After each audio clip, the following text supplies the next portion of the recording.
पहली बात, मैं राम को मिथक नहीं इतिहास मानता हूं और रामायण को एक इतिहास का ग्रंथ मानता हूं, ना केवल महाकाव्य मानता हूं। आप लोग विश्वास रखना कि आपके भगवान हैं, आपके भगवान इसी धरती पर हैं, बस उन्हें समझना होगा। अरे आर्य हो, तुम भारतवासी हो, तुम्हारी संस्कृति का स्तर बहुत ऊंचा है, बस अब समय आ गया है कि अपनी आस्था को इतिहास के और विश्वास के चश्मे से भी देखना शुरू कर दो।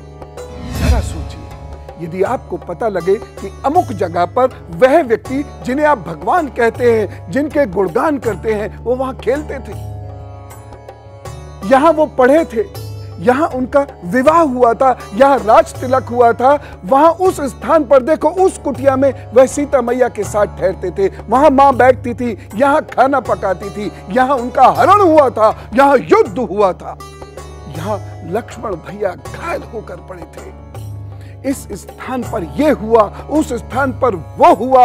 यदि ये सब आपको पता हो तो सोचो, आपका मन कितना आह्लादित हो जाएगा। आप भक्ति, ज्ञान, आत्मविश्वास, आत्मबल, इनकी त्रिवेणी में स्नान कर एकदम शांत हो जाएंगे, उत्साहित हो जाएंगे। राम की जानकारी पाने के लिए सर्वाधिक प्रचलित ग्रंथ है रामचरितमानस।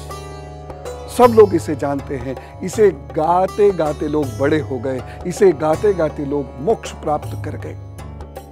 परंतु रामचरितमानस के अतिरिक्त भी अनेक ऐसे ग्रंथ हैं जिनमें भगवान राम की जानकारी मिलती है, इतिहास मिलता है, एकदम प्रामाणिक इतिहास मिलता है। प्राचीन भारत और उसके निकटवर्ती क्षेत्रों में आर्य संस्कृति तथा उसके साथ ही राम कथा का भी प्रचार प्रसार हुआ।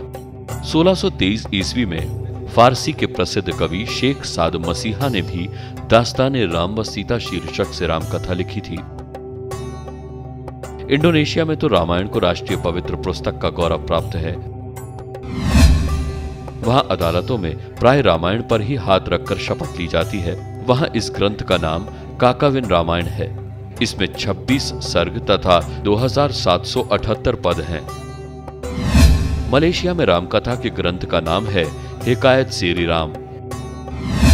थाईलैंड में रामकथा को रामकियन या रामकीर्ति कहा जाता है। यह ग्रंथ 1807 ईस्वी में लिखा गया था। इस पर वाल्मीकि रामायण का विशेष प्रभाव है।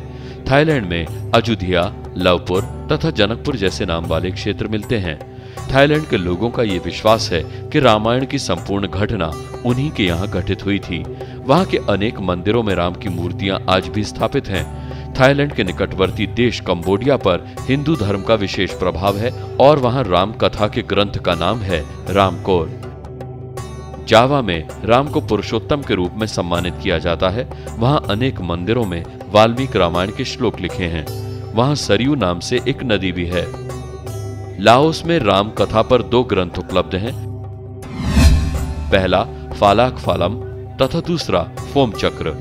बर्मा में 1800 ईस्वी के लगभग में रामायगन के नाम से राम कथा लिखी गई। रूस में 3वीं से 9वीं शताब्दी के बीच तिब्बत और खेतानी भाषा में लिखी संक्षिप्त रामकथाएं प्राप्त होती हैं। रामकथा का प्रचार प्रसार चीन और जापान में भी बहुत हुआ है।